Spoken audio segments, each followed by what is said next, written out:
Okay. So if you're here because you are here to be in the Interconnected Systems Framework West Coast Party, enhancing multi-tiered systems of support, integrating student and mental health and wellness through systems and data and practices. This is our town hall, January 26th. We are culminating a 4-month series together. We're incredibly excited to have some of our faculty joining us today. If you're just signing on and if you're just signing in, we welcome you. And we encourage you to put your name and your role and your location into the chat box so that we can get to know each other. Welcome, Brad from Oregon. Good to see you. Great. Okay.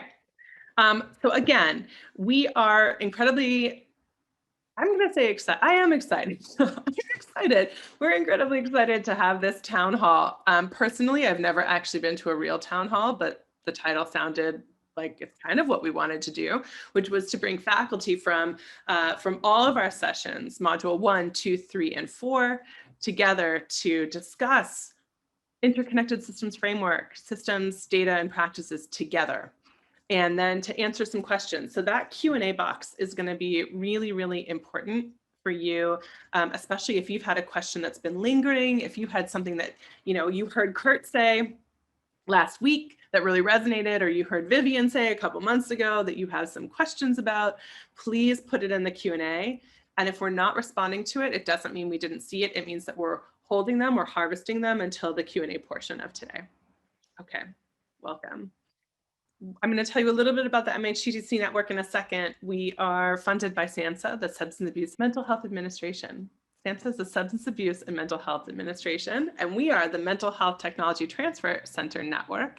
And while we are incredibly grateful to be funded by SAMHSA, all the views and opinions that are expressed by both the speakers and myself are of ours and ours only. So I mentioned that we're part of the MHTTC network. Again, I'm Lee Orev. We have not met. She, hers. I'm the school mental health lead for the Pacific Southwest region. We're that green region in the lower left-hand side, and we serve the school mental health workforce of the Pacific Islands, Hawaii, California, Nevada, and Arizona. I'm here with my colleagues today in Region 10 Northwest, and they support, Kelsey and Megan and team support the school mental health workforce of Idaho, Alaska, Washington, and Oregon. So that's why we've been calling ourselves the West Coast Party. We've been collaborating since MHTTC inception in 2018 because we are the West Coast. And we welcome any of you, if you're coming from other MHTTC regions. I saw Illinois, I saw other regions, other states. If you're coming from any other state, we welcome you. And we also are totally here for you if you want to be connected to your region, your regional center. Okay. Great. Okay. So you've been noticing that because I'm excited about today and because there's a lot going on in the world, that I have been talking a little bit fast and needing to slow down. And this slide is the slide that helps me slow down even more. So I'm going to really invite you to, if you can, find some way for your body to be connected to some part that's connected to the earth, however you would like. So it could be, I just put both of my feet on the ground. I'm going to put both of my hands on my legs.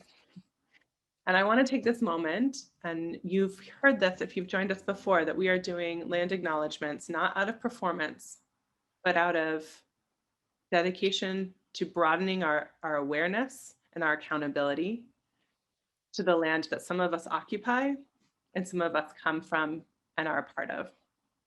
So we want to acknowledge that the Northwest MHTTC is out of the Smart Center and lives and works and learns on the land of the Coast Salish people and the Native people who call that part of the land home. And we at the Pacific Southwest MHTTC, we are based out of Sacramento, the land of the Nisenan people, and Santa Rosa, the land of the 8 Cahuilla bands, and Los Angeles, the land of the Tongva peoples.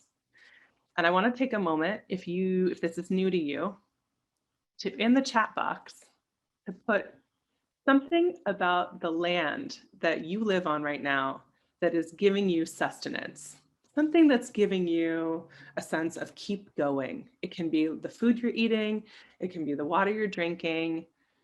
What's coming from the land that we're on right now that's giving you a sense of well-being and helping you move forward?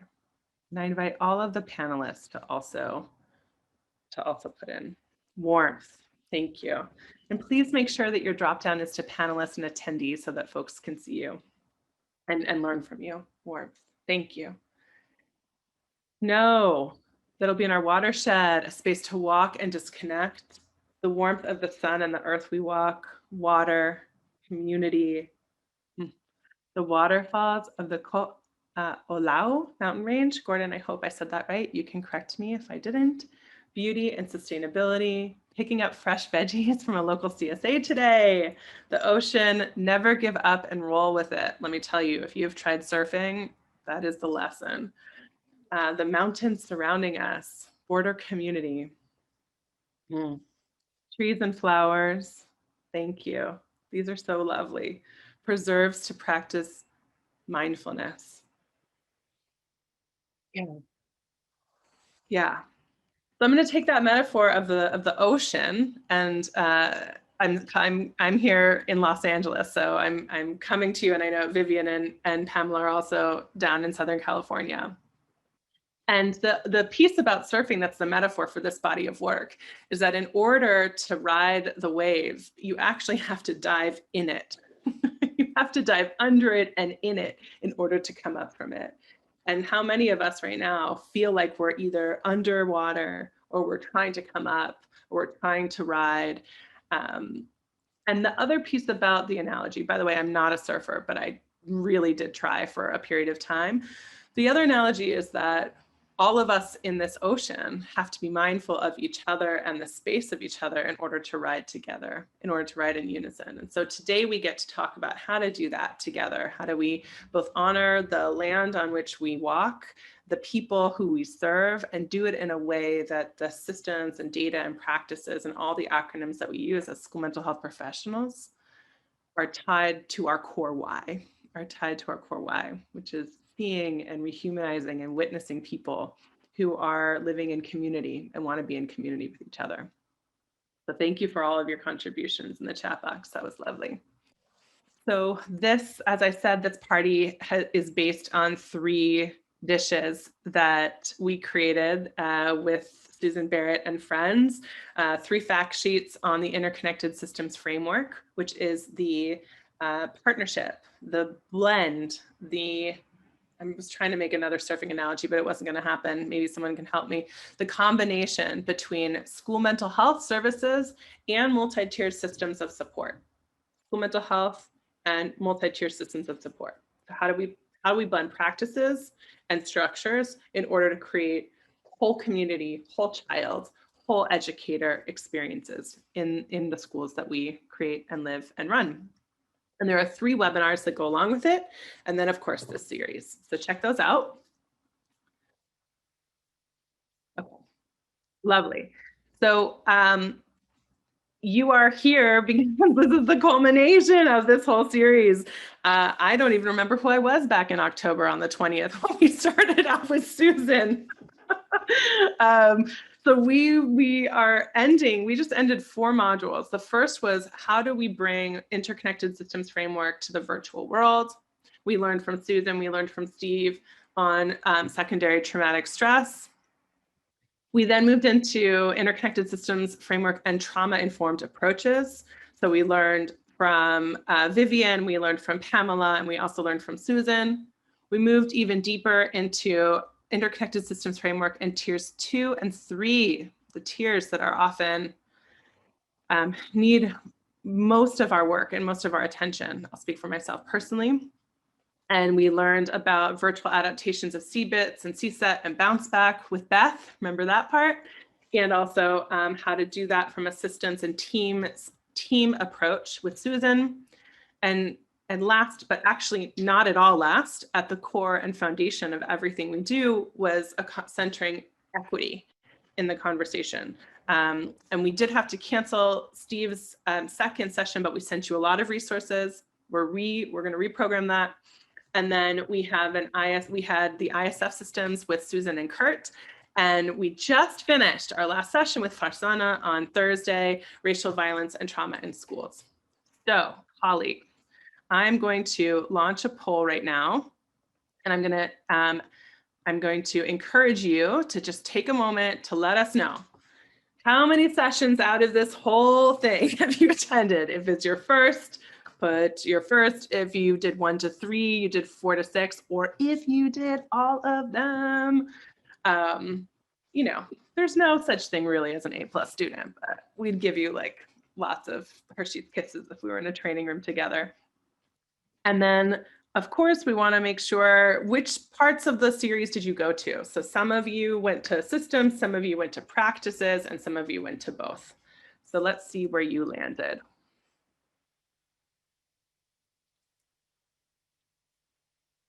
Some of you are like counting, which ones did I actually go to?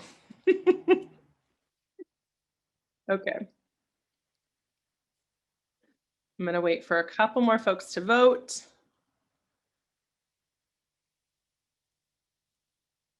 Yeah, if it's true, if it's your first, you can put both, because if this is your first time, thank you, Emily. If this is your first time, then you're actually going to put both, because this town hall is a combination of both. Thank you. Thank you. Thank you. Okay. Awesome. I'm going to wait a little bit longer. And we will end the poll. I'm going to share the results. Okay, so many of you got to catch 1 to 3. Some of you got to catch 4 to 6 sessions. Okay, 5 of you in the house who went to every single one of them, or almost all of them. Amazing. And we see that a lot of you went to both, which is so much gorgeous learning, what rich learning to come at it from the systems and the practices lens. Awesome. Very helpful. Thank you. Almost last but not least, we know that some of you are totally new to this work and some of you coach this work. Regardless of where you are, the idea of this framework is that this conversation comes alive, actuates, feels nourished when it's held by a team. So I'm going to actually ask you a second question, which is how many of you got to attend virtually as a part of a team? How many of you know that you went to sessions or you were able to dialogue or attended as a team? And a team could be yourself and one person or yourself and 5 people. So please feel free in the chat box to let us know, yes, I was part of a team, or I got to attend part of a team, or no, I was on my own, but I maybe plan to bring it back to my team. And this is helpful for our panelists to also see. So I'm going to repeat that ask one more time. In the chat box, please let us know, have you been a part of this learning, even if it's just today, if you are either a part of a team or if you're on your own? Okay. Okay, so we have a lot of our on our owners. I promise not to sing the song that I'm thinking in my head. Starts with on my own. No, okay. Do it. Okay, so a lot of on my owns, which is really helpful for us to hear, because that means that Vivian and Pamela and Susan and Kurt, it will be really helpful in our dialogue today to coach a lot of the folks on the line for how to bring individual learning to team planning and to strategic planning. All right. On our website, we're going to post these acronyms. Anytime, I'm going to encourage the panelists to not speak in acronyms as much as possible. And if there's an acronym that you heard that you are not familiar with, please, please, please, please, please, beginner's mind, put that in the chat box. What was that? What did it stand for? I didn't, MTSS, PBIS, EBP, what? I'm an educator. That's my background, teacher. I had to learn the speak of the school mental health world, had to learn the triangles, and probably vice versa. So let's be patient and loving and slow with each other to make sure that we really are speaking the same language so that we can actually do the radical work of systems improvement that we're all here to do. We're going to turn off the PowerPoint and we're going to turn on our screens for Kurt and Vivian and Susan and Pamela. Hi. Hi. All right. So before we all get started, I want to just say one last thing to the folks, our audience in the room, our community in the room, which is that the idea is that we're going to have a conversation right now between each other, and then we're going to invite you with your questions and answers for back and forth. So please, that's why if you do have a question, please put it either in the chat box or in the Q&A so that I can track them, so that I can then bring them to this esteemed panel of speakers today. All right, so happy that you're all here. So we want to take a moment before we even start. We want to take a moment that it is January 26th. We are swimming in this world of COVID-19, of deep loss, of schools navigating months of virtual, some hybrid, some back and forth life. There's so much going on for us, especially as school mental health leaders. And so I just want to, we're excited for this conversation for sure, but I also want to acknowledge that I'm human, you're human, we're all dealing with a lot. So I'm going to invite us to introduce yourself, your name, role, location, pronouns, what brings you to this conversation, and then what's one thing you've been doing for your regulation lately? One thing that is supporting you to continue the work. So we're going to go Kurt, Susan, Pamela, and then Vivian. Kurt, go for it. Thanks, Leora. Welcome, everyone. It's great to be here. Kurt Hatch, he, him. I'm in Olympia in Washington State, and I work at the Association of Washington School Principals as one of the associate directors, and I'm really happy to be here. What I've been doing for regulation lately is actually just trying to spend some no-fail fun time with my family, and that's really been energizing me. It's been a lot of fun. Welcome, everybody. My name is Susan Barrett, she, hers, and I work for the Center on PBIS. I am located in Sonoma, California, which is an incredible place to be. I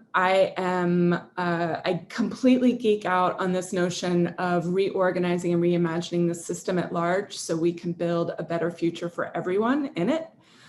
Kind of a utopian goal, but we'll go for it today. And I have been taking some amazing, I guess we'll call them hikes, because I guess if you sweat when you walk, it's called a hike. And having a lot of fun with my husband, taking really long walks up to this, this beautiful view of Sonoma County and all that it has to offer. So it's really great to be with you today. I'm Pamela Vona. I'm with the TSA for Resilience, Hope, and Wellness in School. It's out of the University of Southern California. Oh, my pronouns are she, her. My work used to really focus on Tier 2 systems of support, specifically those related to trauma. But as I've become more interested in creating trauma-informed school ecosystems, much of my work has moved toward engaging with our frontline educators and supporting their practices. As someone who lives alone, I've really had to connect with my loved ones in new and interesting ways. I've realized, just how much those moments, even if they're quick, they matter so much. So going to friends' houses and staying outside, but being able to connect with them has been essential to my well-being. Hi, everyone. Good afternoon. My name is Vivian Villaverde, and my pronouns are she, her, hers. And I am a clinical associate faculty at USC, and I'm also a program specialist at the TSA Center for Wellness, Hope, and Resilience for schools. And so I work closely with Pamela Vona. And by training, I'm a school social worker. So my heart and passion is with schools. And my frustration is also a product of being in schools in terms of moving the work from that direct services into creating systems change and creating whole school changes. And so I think that's what's driving me. And I was lucky enough to be connected with TSA as a faculty. And so I'm able to continue being a school social worker as I, started teaching. In terms of self-care, walking, I started doing that again, so that's nice. I'm attempting hiking, but I thought I was going to pass out my second time, so I'm a little bit rethinking it because I really thought, I mean, seriously, it started spinning.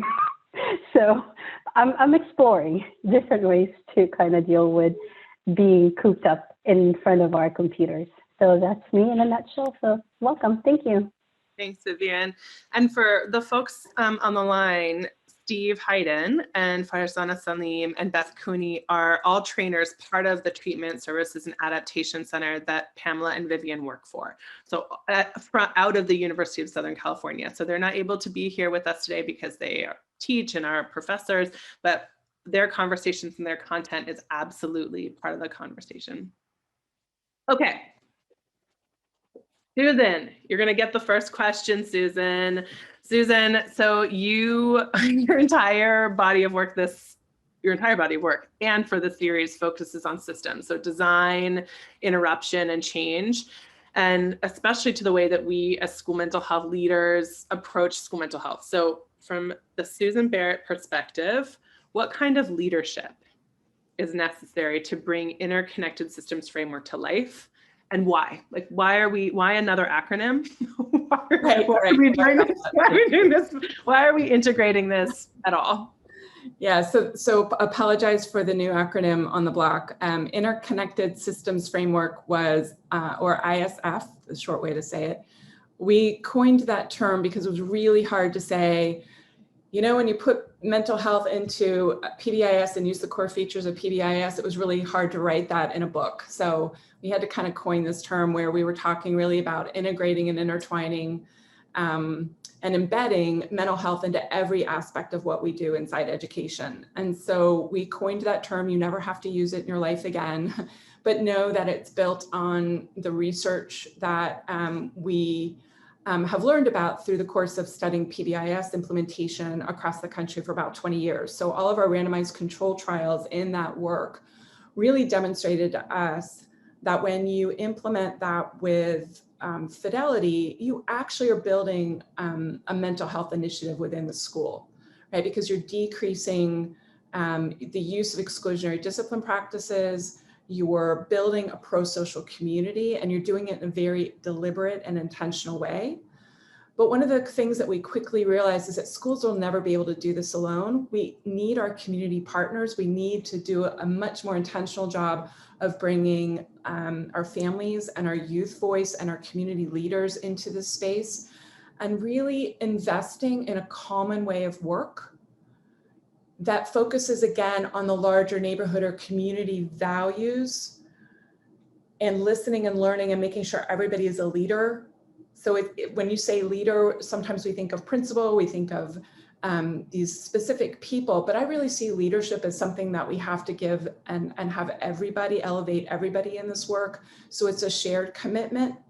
Having said that, though, we definitely need people who are in positions where they can change policy and funding and training and coaching and those really big structures and systems. We need people in those positions to join us in this changing kind of process. So we're evolving, we're changing, it's iterative.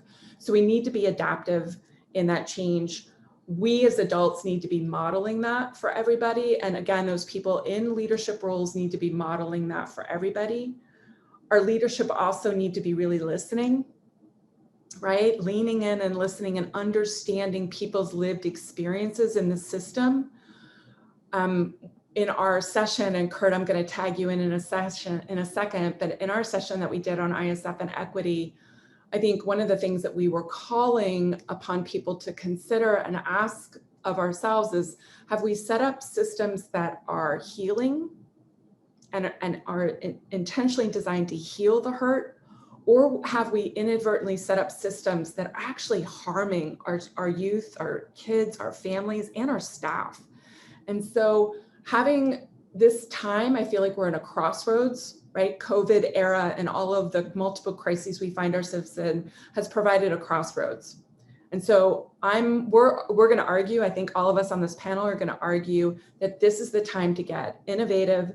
It's time to disrupt the status quo. It wasn't working for many people before this. It certainly isn't working now. But to do this, we have to have an individual charter to disrupt the status quo and collectively make agreements and commitments together to disrupt the status quo. And then one more thing, and I'll tag Kurt into this, is that I think the people that have the honor and privilege to serve as leaders in this work, first and foremost, need to de-stress our staff. And that comes through in very clear messaging, coming back to basics about what it is we do and who we serve, and making sure our staff have the skills and strategies they need to completely embed and incorporate social emotional competencies and mental health into their content area, into their domain. And we need to lift up our social emotional leaders to help build that capacity and train and support us. So our leaders really need to focus on staff wellness, de-stressing staff, and really come back to basics in terms of how we're trying to energize this movement that we're talking about. And so Kurt, I'll tag you in just for a second. Yeah, just a quick comment on that. Thanks, Susan. I think you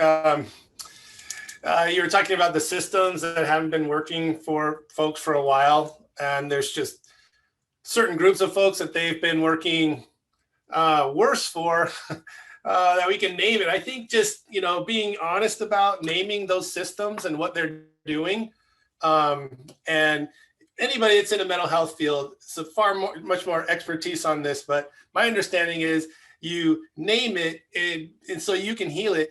And so if we're just trying to be honest with ourselves and saying, here's the system, sometimes good intentions can have like racist impacts. And so even if we're well-intended, we want to examine the outcomes of it and recognize that like the opportunity gaps are a function of race. So let's just say it and put it out in the space and then work with really cool systems and frameworks that Susan's talking about as a way to try to inoculate ourselves a bit from some of these biases that keep creeping into our systems. Right. Racism is the risk factor. Race is not the risk factor.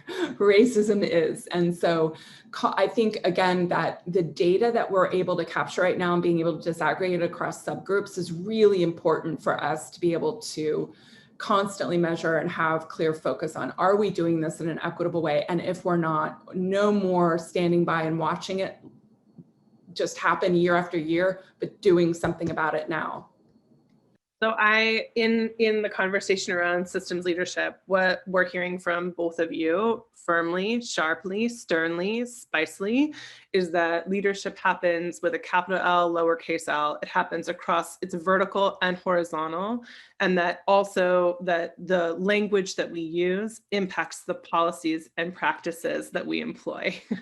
So if we're still disaggregating our school mental health data by race, we might actually be still contributing to the problem versus understanding, right, the systemic and structural constructs of how we're understanding data. The other piece that I heard you say, Susan, is adaptive leadership. And that piece in a virtual world has never been called up on more from than now. And we had specific sessions, Pamela and Vivian led us in specific sessions on, we're in like month 9 or 10, I don't know, of COVID-related virtual learning. And so Pamela and Vivian, I want to turn to you as researchers and as trainers. You've got like a couple questions for you. What are we learning about remote professional development? Because there's a lot of folks, if you looked at the roles of folks who are in the room right now, themselves, we are also leading PD through the screen.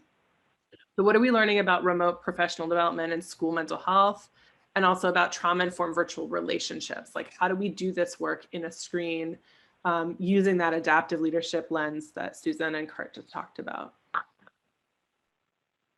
So I wonder if I could quickly just add to the conversation about leadership before we jump into that, because currently our center is working on a trauma-informed, culturally responsive school leadership curriculum. And what I'm hearing is that there's so much alignment between this interconnected systems framework and all of the values and principles of trauma-responsive work. And to echo Leora, what you just said, so much of that work is the democratization of power and using a servant leadership, adaptive leadership model to allow others to empower others, whether it's any staff on campus, also the students, also the caregivers, to feel empowered within the school and community system. And so I just wanted to echo that, how much alignment there is between our trauma-informed principles and the work that's happening in this interconnected systems framework. Vivian, I'll let you talk about PD and then I'll hop in after you.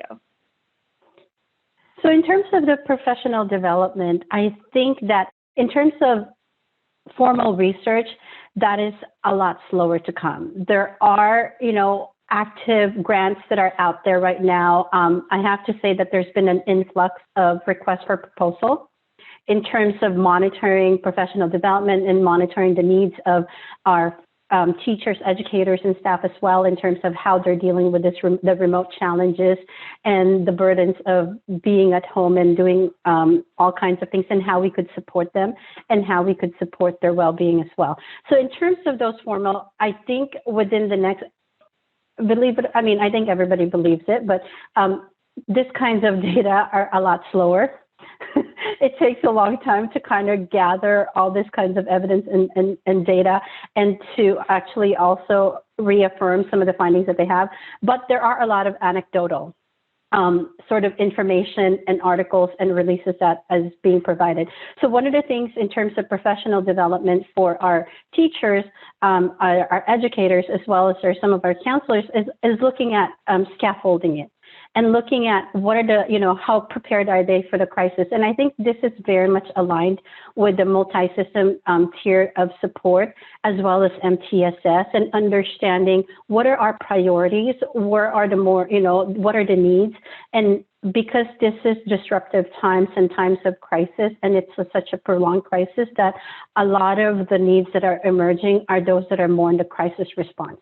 And so I think including psychological first aid was really important in the way that you looked at it, and then looking at building and scaffolding with skills that they could utilize on a day-to-day, communicating with students, looking at the remote, the Zoom or remote platform, whatever platform that they're using, and looking at cues and risk factors such as observing behaviors, creating safety symbols, and things like that. So I think in terms of the professional development needs and who's driving that, what's driving it, I think looking at the priorities in terms of what is more emergent, like the crisis nature of what they need now, versus then what they can look at, and then looking at the transitioning back and looking at how do then they bring that back in the in-person system. So I think those are some of the things that we're looking at. And I think I can answer this question in multi ways. And it's such a loaded question. So I'm kind of focusing on that. So I don't know if Pamela has anything that she would like to add. Yeah, I do think there was recently published one empirical study. And I think, in fact, I think Megan Lucy, who's on this call, was one of the authors. And some of the findings I think are really important, in that the virtual professional development really provides that opportunity for democratization, for reaching more people, for reaching our caregivers who it can sometimes be difficult to engage with. So I think there's been so many opportunities with the virtual format.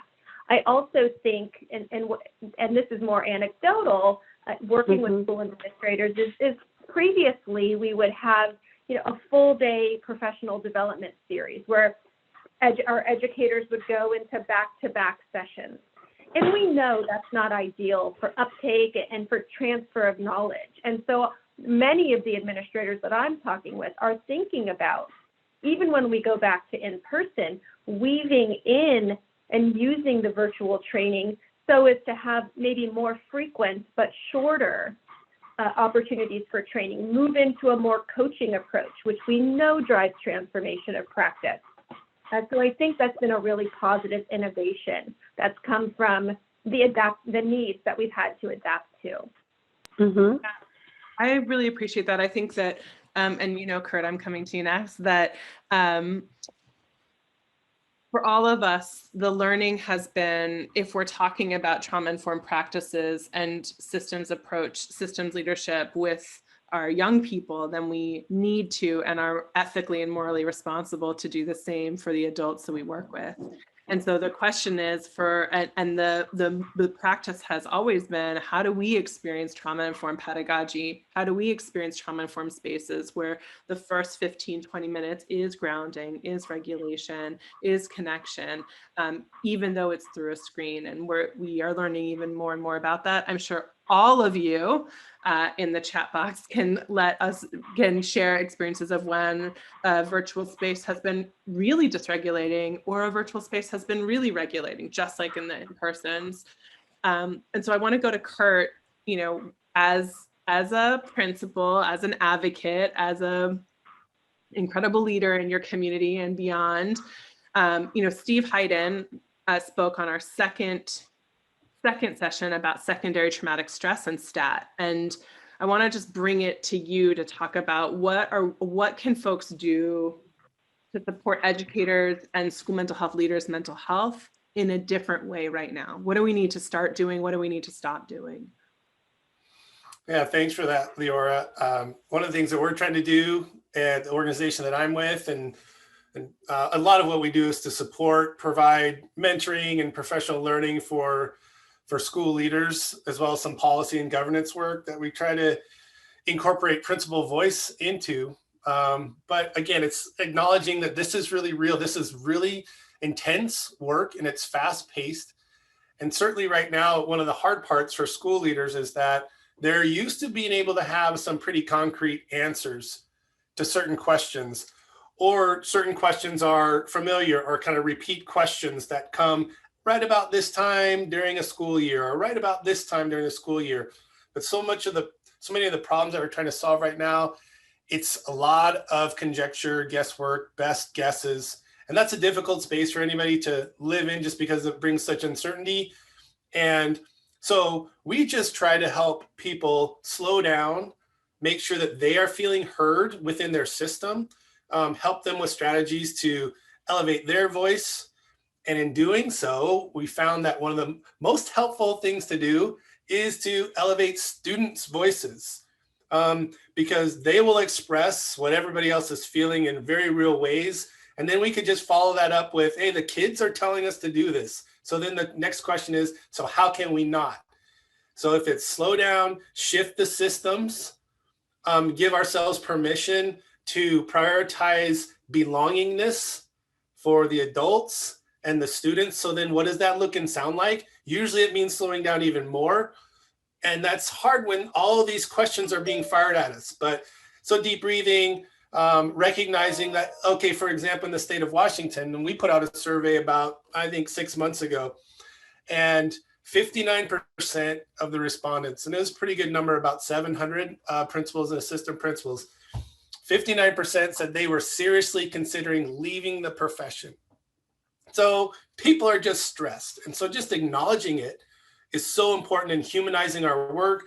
We're trying to create as many networks as possible to partner people up so they just know that in such an isolated time that there are other people experiencing the same challenges and how they're seeing these challenges as opportunities. And then lastly, I'll just say, and I have a little visual here. So this hourglass, so we use this to help people kind of conceptualize a lot of things. One is the principalship in and of itself. And I'm not saying that principalship is any more important or less important than any other spot in the field of education, but it's unique. So if we picture like federal, district, local initiatives and important things flowing down here, if we turn it over, we have local, teacher, we have community and students, and the principalship sits right there, right in the middle. So helping principals and assistant principals even just see that helps them think about steps that they can take to regulate their own emotional state and say, it's that important that I do these things because this job is going to be filtering this way or this way, regardless of if I'm regulated or not. So I might as well work on those things so I can do my job better. Okay, I didn't know he was coming with the props. Came with the props. All right. Leora. Really quickly, Vivian, and then we'll move to Susan. Go Okay. for it. Oh, I just wanted to say too, I really appreciate what Kurt said in terms of listening and that democratization, because one of the literature, there's a lit review in the use of technology, and this, you know, there's going to be a lot of like sort of spillover in other different professions, but that it's not for everyone, as much as it's not for all teachers. So I think looking at what are alternative things that we could develop, such as work groups, you know, consultation groups, small groups, just to kind of supplement some of the things that we're pushing on a remote way in terms of professional development. How can we, as, you know, leaders in schools, supplement it so that they have their own inner circles that they can depend on and they can build capacity with? Thank you. Yeah, I think, Vivian, what you're bringing up for all of us, you know, I'll just say this. Many of you have heard me say this before, but my teacher and mentor always says, go back to the principles, go back to the, not principals, principles, go back to the trauma-informed principles of safety, trustworthiness, collaboration, mutuality, cultural humility, and peer support. And the piece that I'm hearing in Kurt and Vivian's contribution is not only the mitigator, but the prevention of burnout is peer support, collaboration, and mutuality. And it speaks, Susan, to this concept that you are so strident with naming of teams. And I want to be really clear with all of us on the line. There are groups and there are teams. Groups are a bunch of people. Teams are folks who are united with a shared purpose and a shared why and a shared commitment. And so, Susan, I'm going to invite you to talk about teams and teaming, and how do we design and how do we thrive in teams for this systems change work, particularly for tiers 2 and tiers 3. And if you're not making the connection, make it explicit. Kurt's talking about an individual holding that linchpin.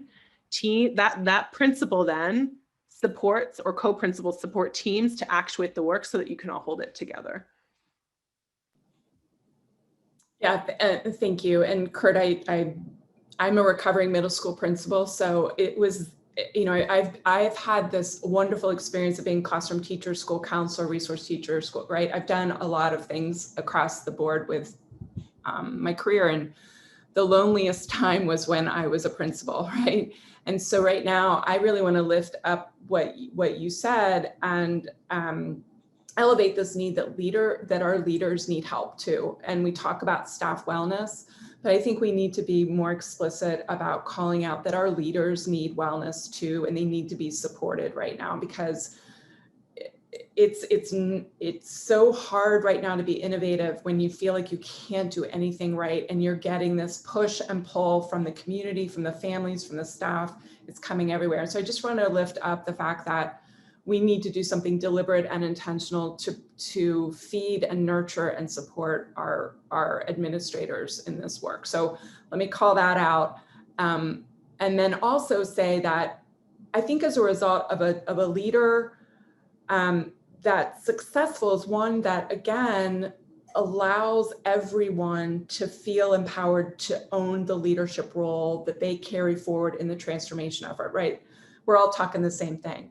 Teams are the backbone, I think, of this transformation, and having the right people at the team that represents your community and lifts everyone up to be able to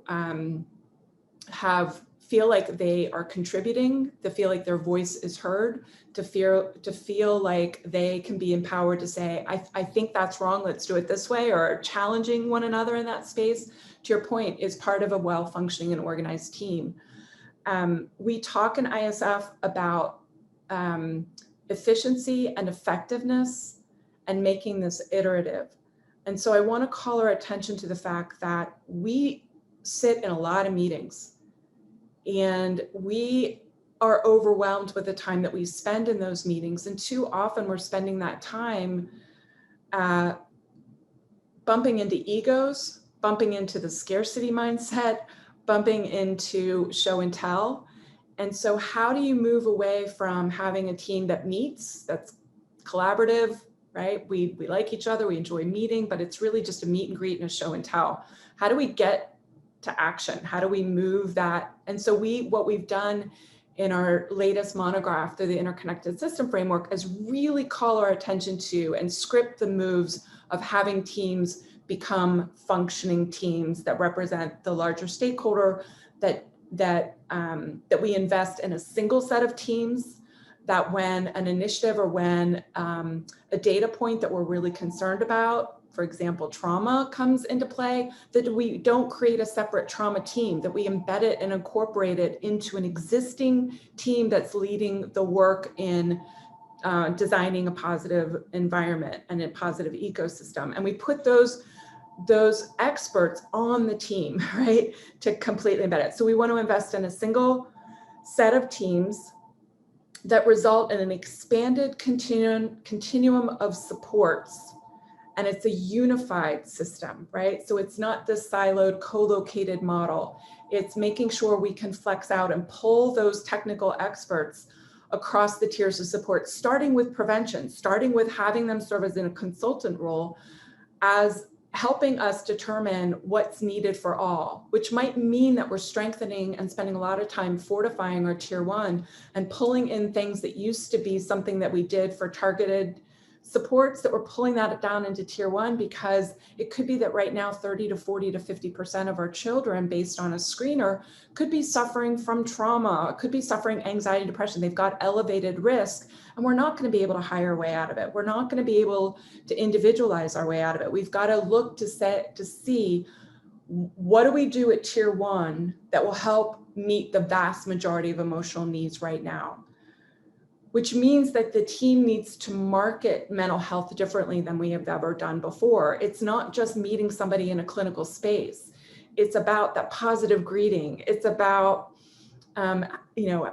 celebrating together and building relationships and bonds with each other, right? That's what mental health is. So it's about strategy. It's about having the team develop that strategy together with the voice and words of the stakeholder group. And it's about investing in a single set of teams instead of splintering out the work with multiple teams. I haven't even gone into tier 2, tier 3 yet, but I want to pause and honor the time. We did go into this on one of our webinars in a lot more detail, but if you want a step-by-step process on how to do this, I think, Kelsey, if you could post the chapter 5 excerpt from our monograph, I think that would go a long way in helping people on this call take that information back to their team and start to do maybe a book study and start to really unpack this, because I think we did a really good job of scripting the moves. Or we might provide a book study, chapter study circle as a follow-up party. Who knows? Who knows? Okay, Susan. Also, thank you to our colleague Kelsey, who's dropping the links in the chat box with the quickness. Thank you. Okay, so Susan, you just dropped so much good gold nuggets on teaming, and one of the pieces around teaming from it, I know that there are district folks on the line. I know there are folks at state departments of education or at county systems leadership positions, and one of the questions always is, how do we grow and scale something, not in a way to reduce it, not in a way to make everyone do it right now, but actually in a way to build something that we know can be impactful beyond one drop in our ocean. And so Pamela, I want to turn to you, because your session on psychological first aid evoked a lot of questions for folks on how do we scale a practice into a way of being, right? And from either one school to a district to a county. So help us out. Okay, so I think there's a lot of things there. I think first and foremost, I think piggybacking on what Susan said, it's not just about what a team is doing, it's about how they do it. And so much of scalability, I think, is sort of some of that unspoken learning that occurs if we go all the way back to Bandura and modeling, knowing that how everyone or how that key team in the ecosystem is engaging with one another, that then we see that move out within if we think of concentric circles. As we think about a practice like psychological first aid, I think at a practical programmatic level, you certainly want to start bringing in people who will be your leader maybe for that particular practice.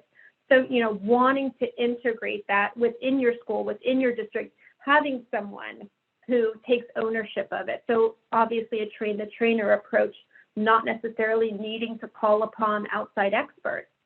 But I think beyond that, certainly whether there's fidelity to the model, if you want to have a fidelity tracking sheet, I think allowing everyone within the school to engage and use those same skills all of the time creates the culture of psychological first aid. It becomes the norm of psychological first aid. This is how I check in with a student.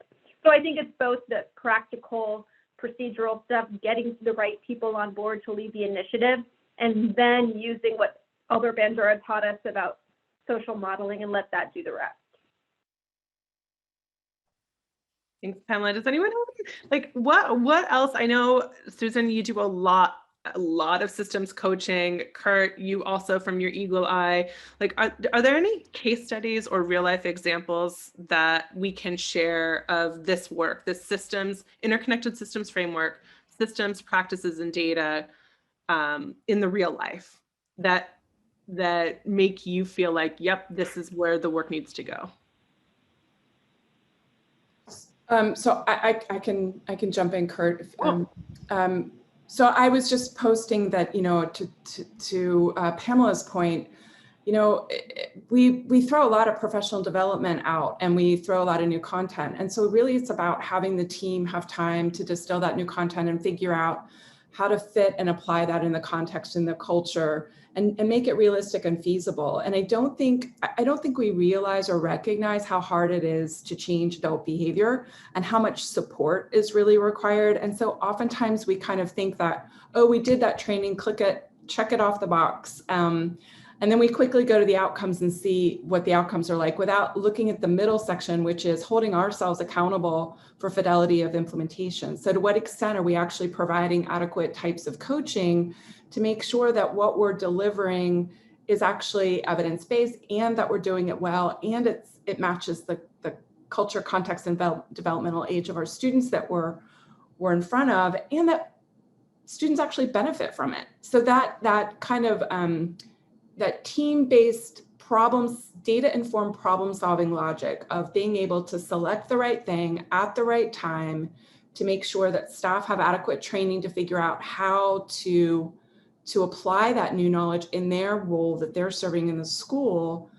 And then having a coach that can come in and you establish kind of this culture of coaching where we're all kind of coaching each other up, we're all giving performance feedback in really small ways and say, oh, let's just tweak it here, and then reach fidelity, and then look at impact for students, right? So it's that delivery that needs to change. And I fear that we're not going to be able to get staff out of schools in the next year to 2 years, and they're going to need so much coaching support. So how do we take the library of all the things we've recorded in this past year and have coaches be able to take little 10-minute sections of something that's really relevant from a data point, have the team and staff listen to it, have dialogue about how we're going to apply it, and then build a valuation metric to make sure we're holding ourselves accountable for it and that students are benefiting from it.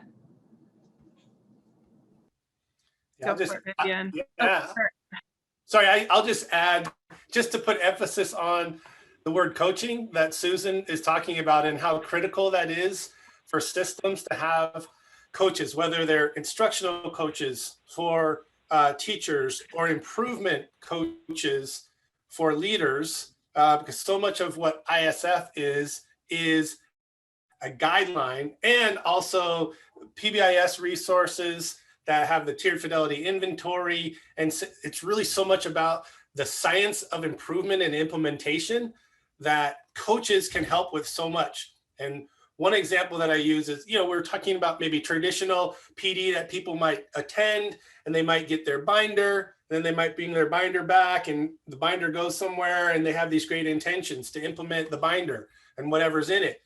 But just professional learning in and of itself, there's only about a 5% chance that whatever somebody went to is going to get implemented. Even if it's really good PD, professional development with modeling, also 5% chance of implementation. Professional development with modeling and practice during the professional learning, 5% chance of it being implemented. When we infuse coaching, because then we're talking about, hey, how's it going while we're actually implementing this? 95% chance. So I just want to give some emphasis on the notion of investing in coaching and training people in ways that help with the implementation part of things. I don't know if you want me to just give an example on how psychological first aid, how we did it at LA Unified and how we embedded it. So I think in terms of practice experience, when we first started it, there are multiple steps that were taken. They started embedding psychological first aid into the policies as well as the crisis and safety plan for the district and then for each of the schools. So simultaneously then the mental health staff or the support services staff were trained on it. And as we were training the support services staff, the crisis response teams are being formed from a district level and also the local ones within the schools. And so then those staff are then bringing it back to their district or bringing it back to their schools. And then they were training their coworkers on it.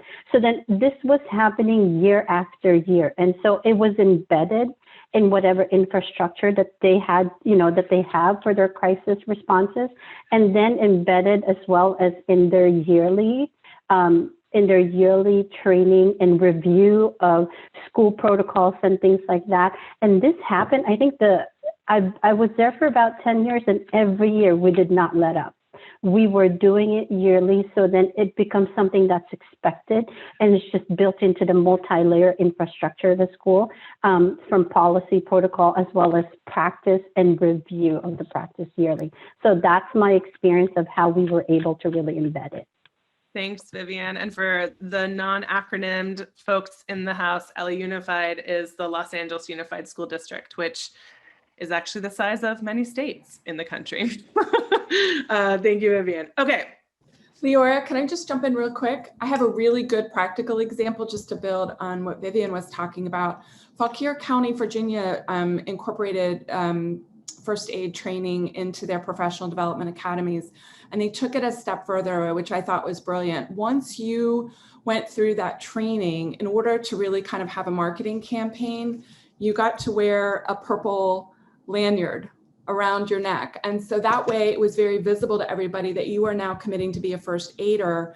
And that what that meant was that you are there for someone to if you needed help, because and this was all part, it incorporated youth voice in terms of what they needed.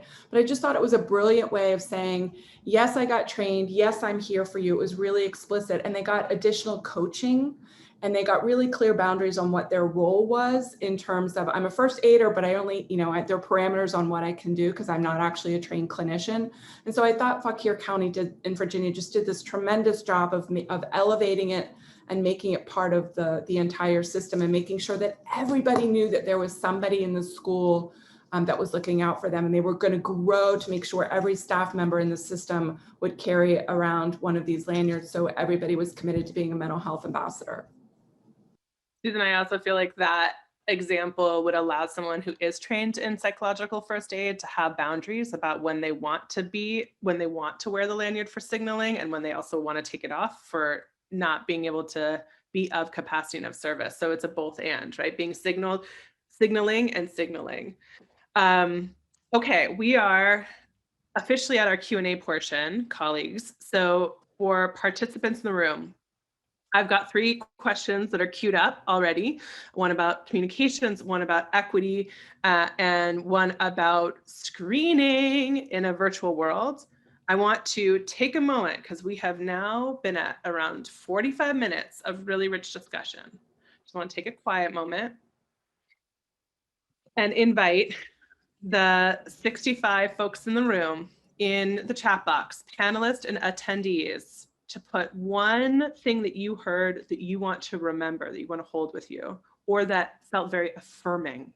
It can be, I felt affirmed, I felt acknowledged, or I was called into something that struck you.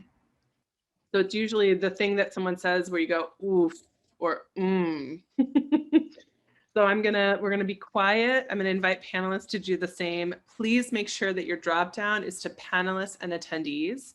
and this will help us transition into some Q&A. So what have you heard that has made you go ooh or mm-hmm?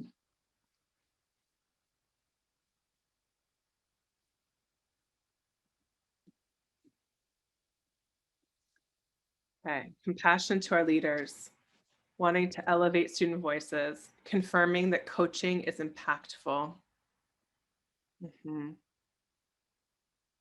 There are teams and there are groups. I currently feel like a small part of many groups. I hope to join a team soon. The high percentage of success of coaching in doing professional development, the common way we work.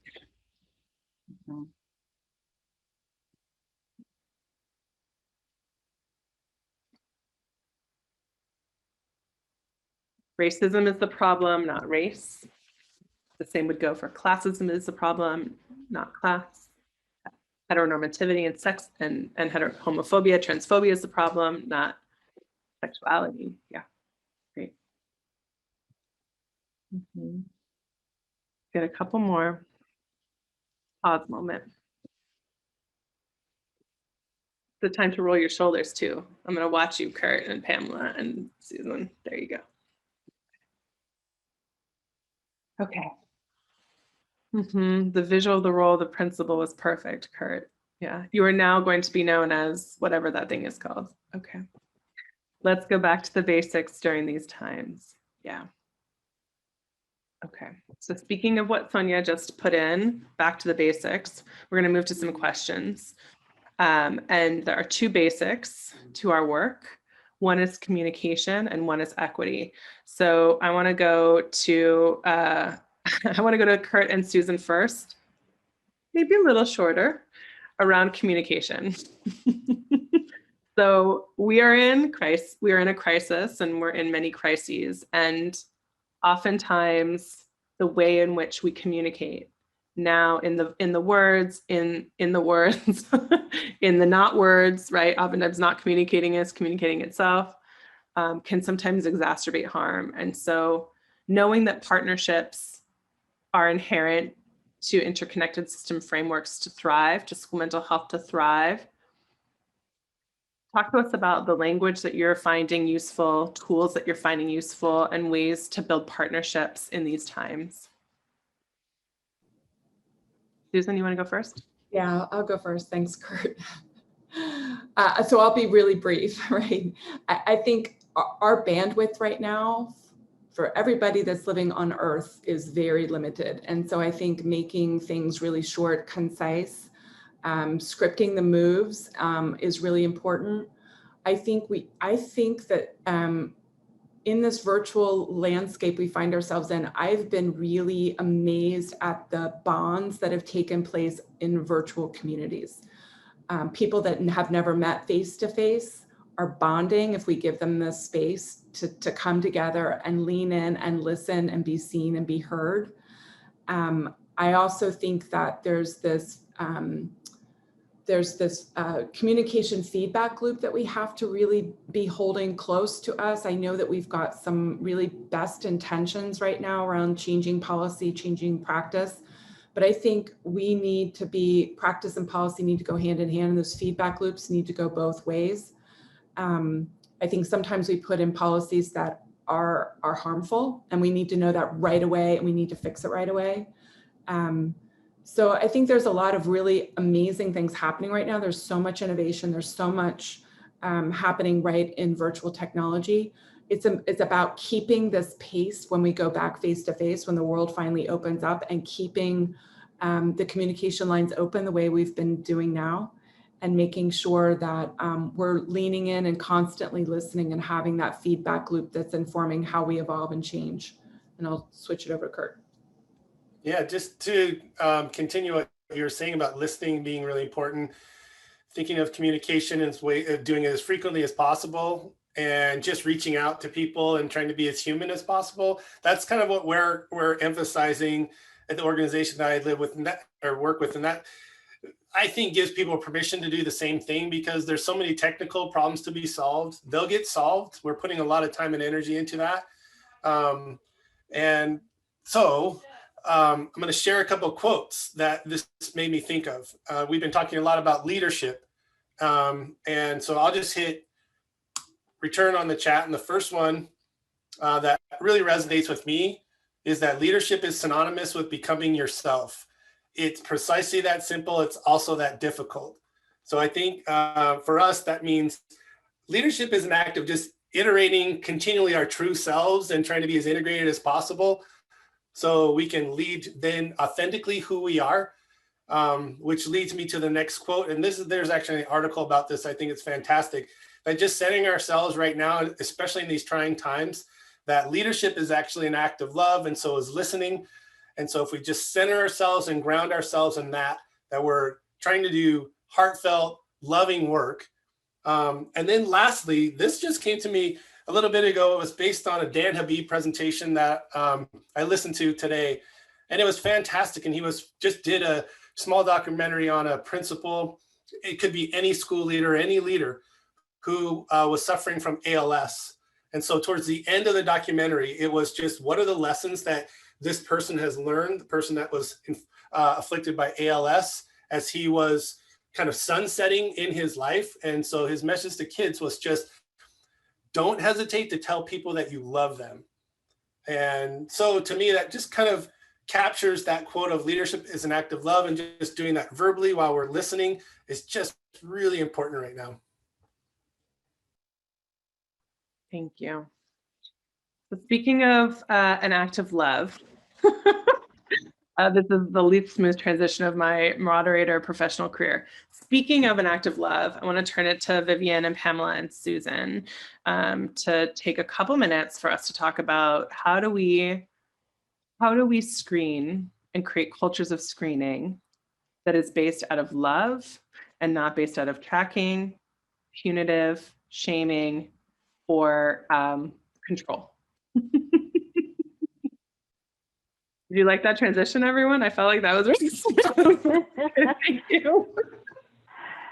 I mean, I'll take a first stab at it, and I'll bring it back to what you said earlier. I think whatever it is, infrastructure you're going to put in and how you're going to embed it. And I think there's a lot of conversations out there in terms of, appropriateness of screening and, do we have the infrastructure for supports as we screen and things like that? But one of the things that, whatever it is that we're going to do, I want to bring it back to what you said.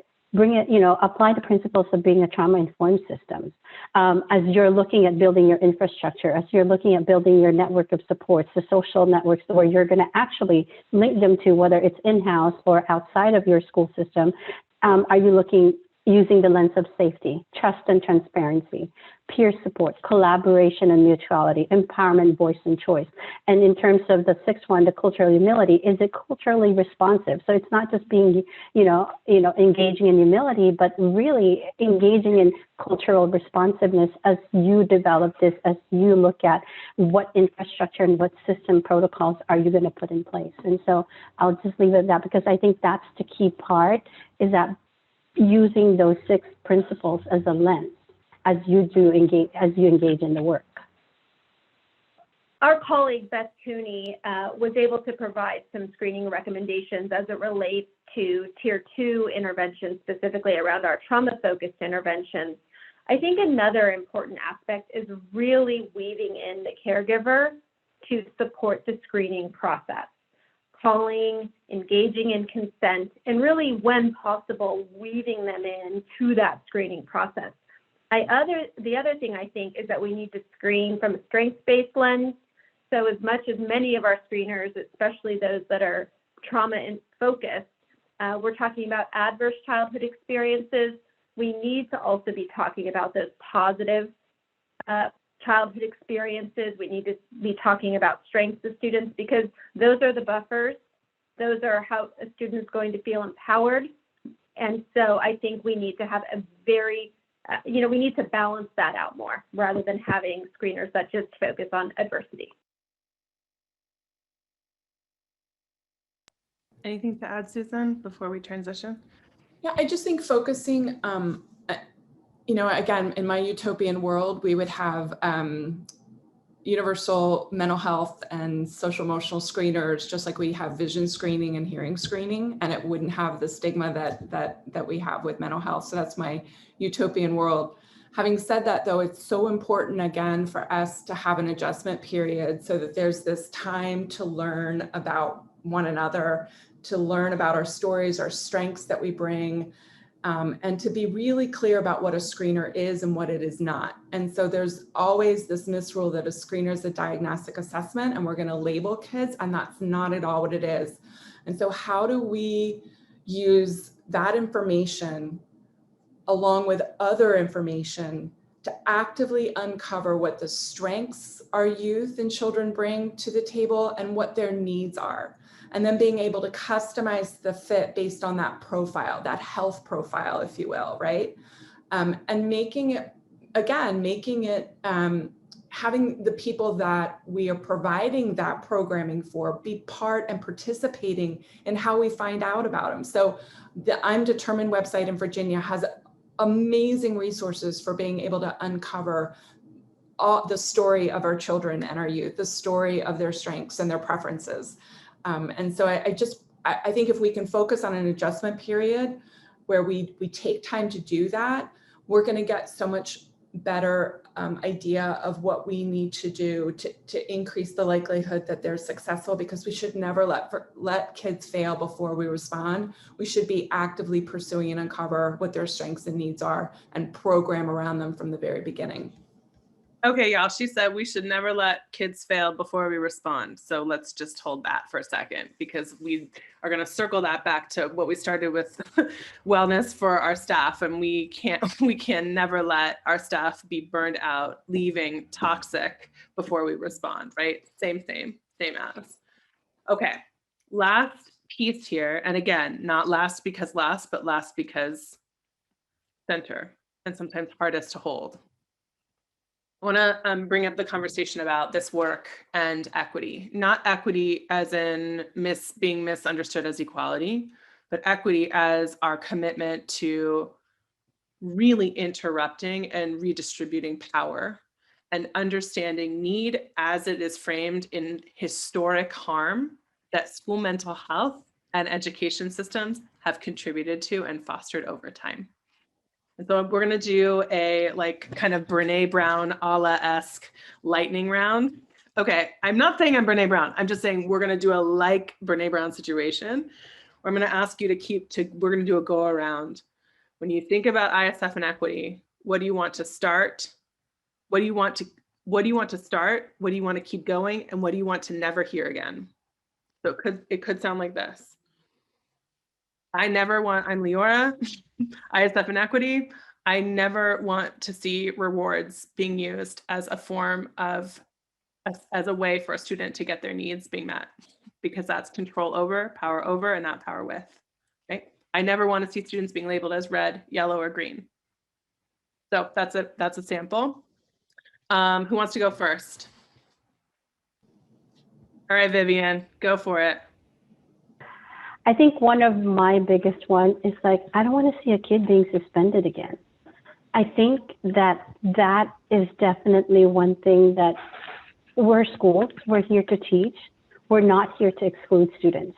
And so I think that that's something that right now it's not the same across the board. There are some laws that are, eliminating suspensions in some states, but that's not a national sort of policy that we have. And why are we punishing the students when they're crying out for help? So sorry, that's too long. No, and Vivian, I completely agree. I think we've been using exclusionary discipline practices as a way, because we don't know what else to do, right? And we've been so afraid of letting the mental health piece in and understanding what the emotional needs are. We've actually harmed many, many youth. And so I never want that. But I want to go one step further and say, if you're leaving the assigned academic instructional time, that we count that we start to look at what's going on, because we're hiding so much data right now. We're saying don't suspend, but we're excluding kids from the assigned instructional environment. We're sending them to buddy rooms. We're sending them to buddy benches. And I never want to see that again. I want us to figure out what the needs are and work with that child and say, I see you, I hear you, and I'm going to do everything in my power to support you. And we're going to redesign what we do for you because it's not working for you.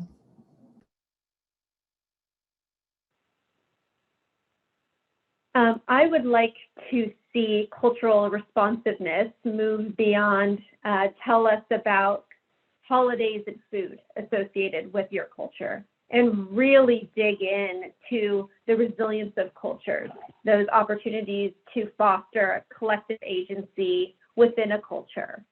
So I really think we need to deepen our understanding of cultural responsiveness.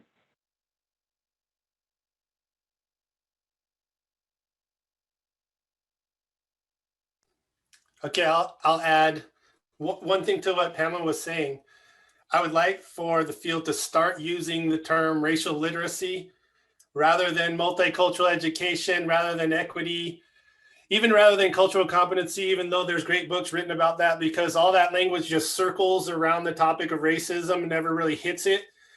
And maybe just being literate on race, educators can understand what literacy means. So if we use the term racial literacy, it might be a little bit more better entry point for people just to learn about themselves, whiteness, microaggressions, bias, etc., part of racial literacy. And I would love for people to start acknowledging, as Dr. Janine Jones from the University of Washington said, that racism is an adverse childhood experience. On that note, folks. Yes, thank you. Powerful lightning round. I just threw in the chat box, Kurt, to what you just mentioned, that the Black Emotional Mental Health Collective, which some of you have joined us for learning on, social emotional leadership, is asking us to use the term social justice mental health literacy to frame it clearly. And then for all of us, what would it require if we are saying part of what it means to be a school mental health leader right now, which all of us are, means to be racially literate, racism literate, social justice mental health literate. How would we have to change our behavior and our functions and our ways of doing? Okay, so we've got some starts, some stops. I'm so into folks doing the same thing in the chat box. We are moving into close, and I'm going to ask both panelists in the chat box, but also our colleagues, you out there in the world. After this session today, or after all of our entire series today, what is one thing that you don't ever want to do again? What is one way that this conversation has been interruptive? One way that this conversation has called you into rethinking your behavior as a school mental health leader, or the way that you approach the work? And that's a scary question. I'm not asking you, how has this been most impactful? I'm actually asking you, how has this been most interruptive? So I'm gonna invite you in the chat box. We already have Brad, who's saying, using the term racial literacy with my team, I want to start, keep leading my trauma-informed heart. And I also don't ever want to see another child suspended. Okay, thank you. So let's see. Oh, great, we've got more. Start seeing better coordination of care. Stop seeing students expelled prior to multiple efforts being made to prevent, triage, or treat. Great. Okay, let's get some more. Let's get a couple minutes, folks. Okay, using the term social justice, mental health literacy, that's a start.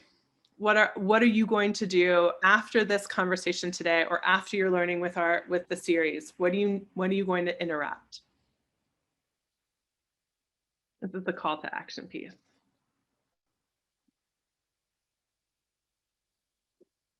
Get some more. Let's get some more. Make them public so we can hold each other accountable. Interrupt screening for deficits only. Beautiful, beautiful. Yes.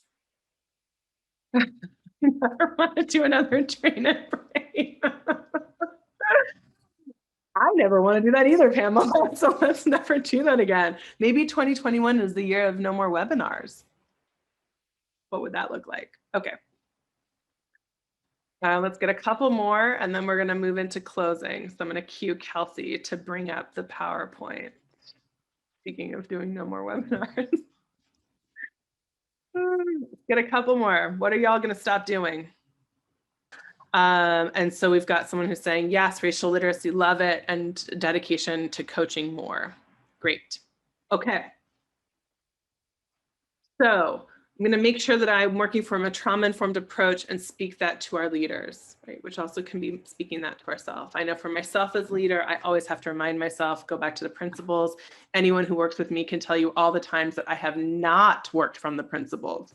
So it is human and it is messy and is real, right? Kurt, Vivian, Pamela, and Susan. Okay, so continue to put your commitments.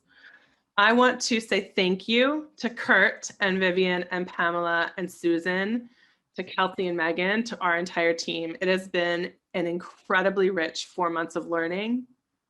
It has been an incredibly rich 90 minutes.